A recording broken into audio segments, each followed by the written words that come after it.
Now, there's one other concept which is called the seignorates. Okay, basically the seignorates formula is this. Let me show you the big one here. Okay, so this is another way explaining the, printing money, increase the money supply. So if your deficit is getting bigger, then you want to increase the seignorates. Okay, and the seignorates defined by this basically. Now look at the middle one, which is growth of money supply, right? So what you do is you increase the money supply, either by printing money or any policies that you increase the money, okay? But look at what happened. If you increase the money supply, yes, your seignorates will be higher, but look at the right-hand side. What is the right-hand side? That is the ratio of real balance. Now, remember the second week of the semester when I explained what real balance. The ratio of the real balance over the GDP. All right? So when you increase the money supply, which is in the middle, what happened with the price? Will go up, right? So if the price goes up, what happened with the right-hand side? The M over P over Y will go down, right? So now you are stuck.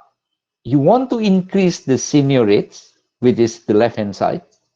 But when you do that by raising the money supply, one side creates the force to increase the seignorates, but on the other hand, the right-hand side will lower the seignorates because the rule is negative. Increasing the money supply means increasing the price.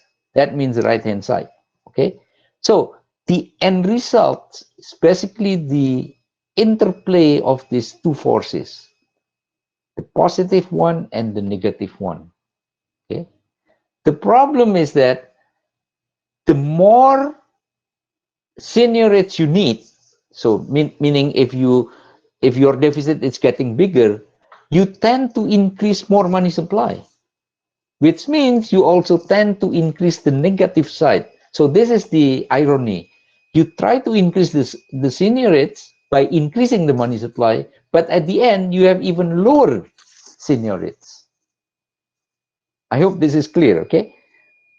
So this seignorates equation is very basic, which is basically cautioning macroeconomists, be careful.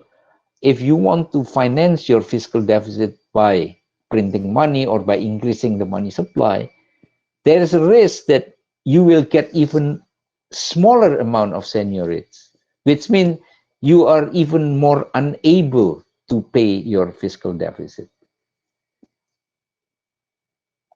Okay? Any question on that? No question? Okay. Jana, how am I doing with time? You have 21 minutes. 21 minutes. Okay, so now let's discuss about the current situation, but from the macroeconomics, because this is a class of macroeconomics. In a way, it's like the continuation of the question from, I forgot who is asking the question earlier about the current crisis. Anyway, earlier we had the discussions about it, right? So let's look. Yes. Can I ask? Sure. How often do countries use Seignorage? Oh, the Latin American countries are the most often using it. Say it again. Why? Well, multiple reason.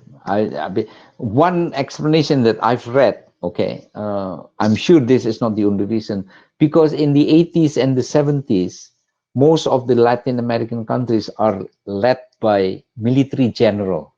Okay, and one characteristic of having a president or prime minister who is a military general, they're really into growth, because the higher the growth is, almost like the pride is bigger.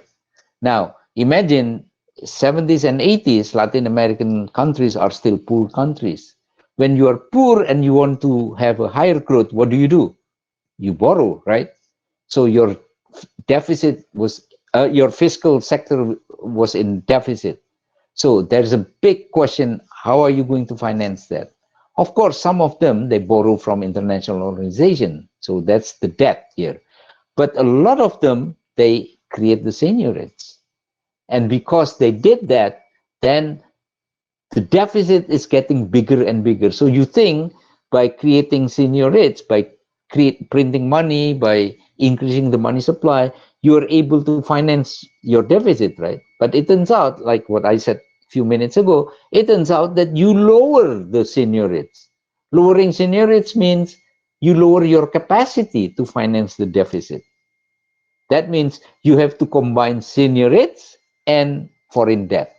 And that's why in the 1980s, the whole region in Latin America was in crisis.